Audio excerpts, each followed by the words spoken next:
Hello everyone. सो आज हम standard penetration test करेंगे। इसमें होता क्या है, ये सॉइल मैकेनिक्स का एक टेस्ट है। जैसे जब भी हम कोई स्ट्रक्चर वगैरह हम किसी कोई स्ट्रक्चर वगैरह सॉइल पे बना रहे होते हैं, जैसे हम उसके लिए फाउंडेशन चाहिए ना, मिट्टी पे बनाएंगे कोई स्ट्रक्चर बनाएंगे। तो जब हम कोई स्ट्रक्चर अपनी सॉइल पे बनाएंगे तो उसकी फाउंडेशन चेक करेंगे कि वो उस लोड को ले पाएगा या नहीं ले पाएगी सॉइल। तो उसकी स्ट्रेंथ को चेक करने के लिए बहुत सारे टेस्ट होते हैं, उनमें से वन ऑफ द टेस्ट है स्टैंडर्ड पेनिट्रेशन टेस्ट। इसमें करते क्या है, हम जो हमारा बिल्डिंग है, जो भी स्ट्रक्चर हम बनाने वाले हैं, तो वहाँ पे पहले हम जाएंगे और वहाँ की जो फाउंडेशन है उसको हम डिग करेंगे। और डिग करने के बाद क्या होता है, एक लोड, एक 65 kg का लोड लेंगे, एक स्टैंडर्ड लोड होता है ये। और उसको हम पहले कुछ मिट्टी हटाएंगे, जैसे फाउंडेशन जहाँ पे हमें फाउंडेशन, जैसे 1 मीटर 2 मीटर जहाँ पे हमें फाउंडेशन जितनी हम ले करनी है वहाँ तक हम मिट्टी हटाएंगे।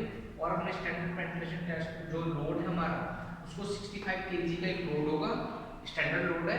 और उसको 75 सेंटीमीटर, मतलब एक लोड 65 kg का लोड होगा और उसको 75 सेंटीमीटर की हाइट से फ्री फॉल करेंगे। फ्री फॉल माने अपने आप ऐसे फॉल कराएंगे।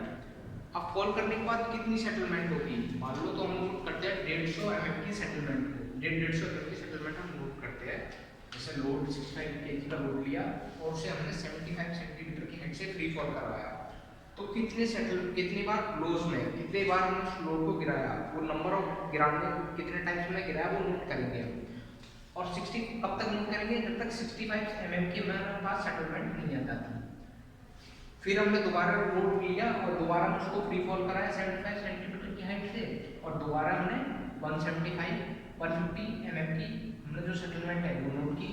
फिर हमने दोबारा 150 mm की सेटलमेंट नोट करी और वही सेम वेट है, और उसको हमने फ्री फॉल कराया। फ्री फॉल मानी अपने आप ही 75 सेंटीमीटर की हाइट से उठाया और उसको फ्री फॉल कराया। तो ऐसे जितनी उसमें कितनी ये जो सेटलमेंट आई 150 mm की, ये कितनी बार फ्लोर को गिराने पाई, वो हम उसे कहते हैं एन वैल्यू।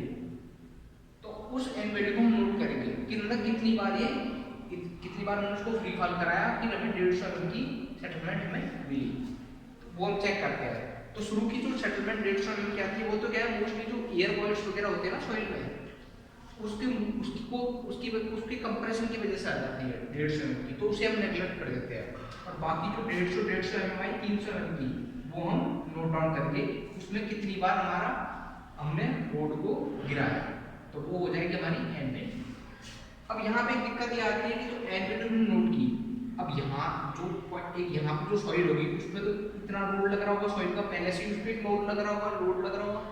अब यहाँ पे जो सॉइल होगी उस पर इतना सॉइल का लोड लग रहा होगा, तो एक चीज से देख रहे हैं कि ये ज़्यादा कंसोलिडेटेड है और ये थोड़ी कम कंसोलिडेट हुई है।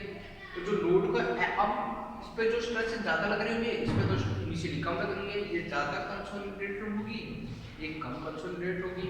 तो इस चीज़ को, इस वैल्यू को एवरेज लेंगे हम, जो अब इन दोनों पे तो अलग अलग रिजल्ट आया हम, तो इस रिजल्ट को एवरेज बनाने के लिए हम क्या है, इन दोनों का हम एवरेज लेंगे और उसके लिए हमें करेक्शन लगाना पड़ेगा। उसकी एवरेज ले, यहाँ पे जो स्ट्रेचेस की वैल्यू आएगी, एन वैल्यू आएगी, वो अलग अलग आती है।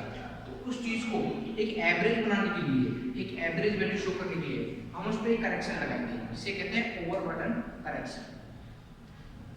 तो एन वैल्यू जो हमारी स्टार्टिंग की वैल्यू आई, और उस एन में जो n1 वो इनिशियल वैल्यू आई, और n1 क्या है, इन दोनों का एवरेज। तो n1 क्या दिखाएगा, जो यहाँ और यहाँ जो n वैल्यू आई उन दोनों का एवरेज एक तरीके से।